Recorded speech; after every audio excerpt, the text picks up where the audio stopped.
Coffee Toffee Bars, chewy, buttery with just the right kick of coffee. This recipe is older than you might think. The Coffee Toffee Bar traces back to 1963 in the Betty Crocker's Cooky Book, where it started as a toffee bar. Coffee lovers got a hold of it, and the rest is history. Let's make it.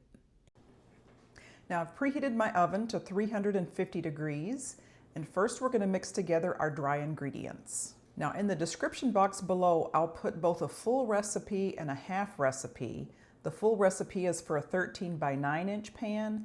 I'm just making a half recipe today with a 9 by 9 inch pan. Now I want 1 cup of all-purpose flour plus 2 tablespoons. I just want a dash of salt, 1/4 teaspoon of baking powder, and I'll give that a whisk and set it aside.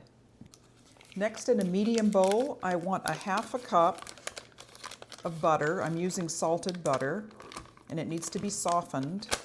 So that's 1 stick of butter. You want 1/2 cup of packed brown sugar. Now you can certainly use a stand mixer for this. I'm just using my hand mixer today. You just want to cream this butter and sugar together again for a few minutes until it becomes light and fluffy.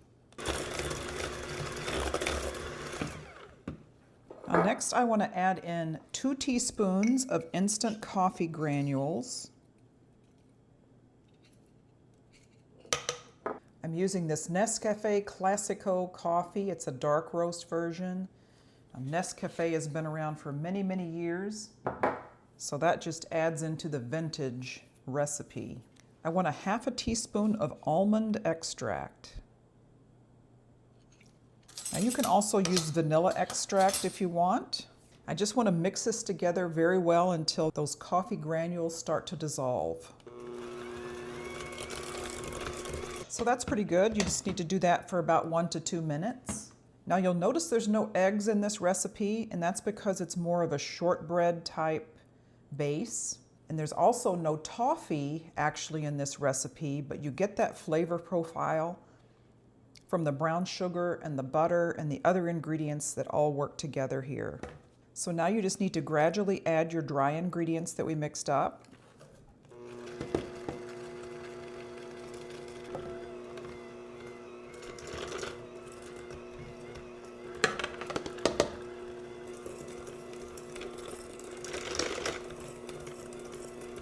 Okay, we're done with the mixer now. We can add in the rest of the ingredients by hand. You want a 1/2 cup of semi-sweet chocolate chips. Just mix those in by hand, and you'll see that dough is really kind of more like a shortbread dough. Not exactly sandy, but it doesn't hold together like regular cookie dough. And then add in 1/4 cup of nuts. I'm using pecans. You can also use walnuts. Next, I'm going to pour this into our prepared pan. I just have a 9 by 9 inch pan.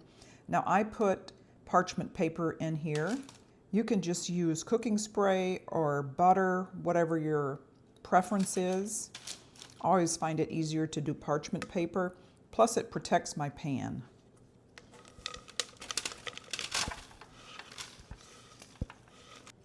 Oh, let me tell you, that dough smells so good.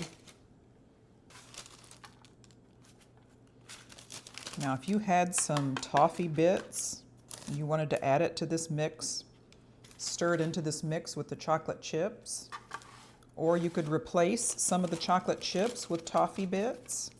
I think that would be delicious. I'm just going to take the bottom of a flat measuring cup and press that down.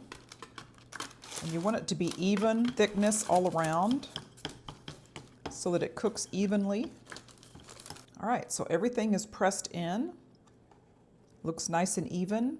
Now I'm going to put it into a 350 degree oven. I'm going to start with 20 minutes and I'll just watch it. I just want them to be lightly brown around the edges.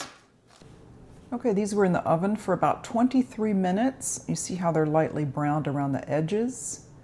We're going to let them cool for a little bit and then we'll cut into them. I let them cool on a rack for 10 minutes and then lifted them out with the parchment paper. I'm just going to cut into them.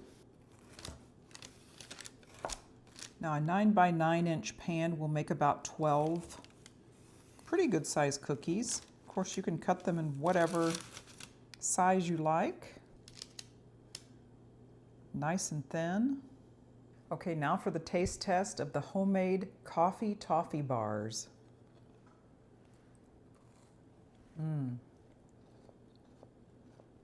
This is such a wonderful treat. We put coffee in there. It just serves to enhance that wonderful toffee flavor from the butter and brown sugar, pecans, and chocolate. This is a winner. Oh, I love this.